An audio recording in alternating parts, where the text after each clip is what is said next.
பொள்ளாச்சி அரசு மருத்துவமனையில் கட்டண பிரிவுக்கான புதிய கட்டிடம் அமைச்சர் மா சுப்பிரமணியம் திறந்து வைத்தார்.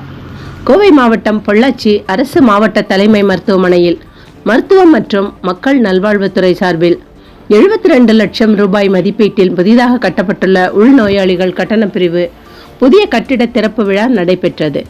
இந்நிகழ்வில் கலந்து கொண்டு மருத்துவம் மற்றும் மக்கள் நலத்துறை அமைச்சர் மா சுப்பிரமணியன் புதிய கட்டிடத்தை திறந்து வைத்து பேசும்போது, தமிழகத்தில் செயல்படுத்தப்பட்டு வரும் இல்லம் தேடி மருத்துவம் திட்டம் உலகிலேயே புகழ்பெற்ற திட்டமாக உள்ளது. பல்வேறு நாடுகளில் உள்ள அரசு மருத்துவத்துறையில் இருந்து நமது தமிழ்நாடு மருத்துவத்துறையை தொடர்பு கொண்டு இல்லம் தேடி மருத்துவம் திட்டம் சம்பந்தமான தகவல்கள் கேட்கிறார்கள். தமிழகத்திலேயே மாவட்ட தலைமை மருத்துவமனைகளில் கட்டண பிரிவு துவக்குவதற்கான முன்னோட்டமாக இன்று பொள்ளாச்சியில் முதலாக துவக்கப்படுகிறது. படிப்படியாக தமிழகம் முழுவதும் உள்ள மாவட்ட தலைமை அரசு மருத்துவமனையில் கட்டண பிரிவு துவக்கப்படும். மேலும் தமிழகத்தில் உள்ள அனைத்து ஆரம்ப சுகாதார நிலையத்தில் இன்றைய நிலையில் நாய்க்கடி, பாம்பு கடிக்கான மருந்துகள் இருப்பில் வைக்கப்பட்டுள்ளது. மருத்துவமனைகளில் மருத்துவர்கள், செவிலியர் பற்றாக்குறையை உள்ள இடங்களில் தற்போதைய திமுக அரசு காலி பணியிடங்கள் நிரப்பி வருகிறது.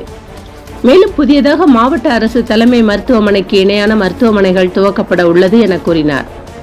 அமைச்சர் பேசி முடித்தவுடன் மருத்துவமனையில் இருந்த பெண் நோயாளி தங்களது கிராமம் வடக்கிப்பாளையம் அருகே உள்ள கொங்கநாட்டான்புதூர் பகுதிக்கு மருத்துவமனை வேண்டும் என கூறி மருத்துவமனையில் கண்காணிப்பு கேமரா இருந்தும் தனது ரூபாய் 1000 பணத்தை திருடிவிட்டார்கள் என அமைச்சரிடம் கூறினார்.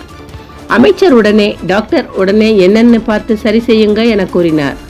அமைச்சர் திடீரென பெண் நோயாளி புகார் அளித்த சம்பவம் மருத்துவமனை வளாகத்தில் பரபரப்பாக பேசப்பட்டது. இந்த நிகழ்ச்சியில் பொள்ளாச்சி நாடாளுமன்ற உறுப்பினர் கே ஈஸ்வரசுவாமி முன்னிலை வகித்தார்.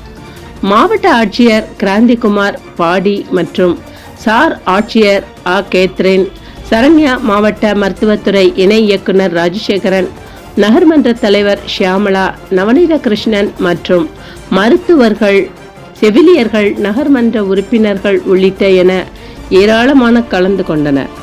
மற்றும் பொள்ளாச்சி அரசு தலைமை மருத்துவமனை கண்காணிப்பாளர் மருத்துவர் ராஜா, பத்திரிகையாளர்கள் என பலர் கலந்து கொண்டனர். மாவட்ட அரசு தலைமை மருத்துவமனைகளை பொறுத்தவரை ஏற்கனவே 19 இடங்களில் செயல்பட்டு கொண்டிருக்கிறது.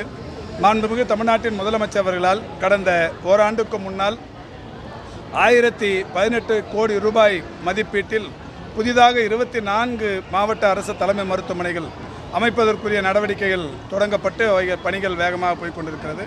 மிக விரைவில் அவைகளும் தொடங்கப்படவிருக்கிறது.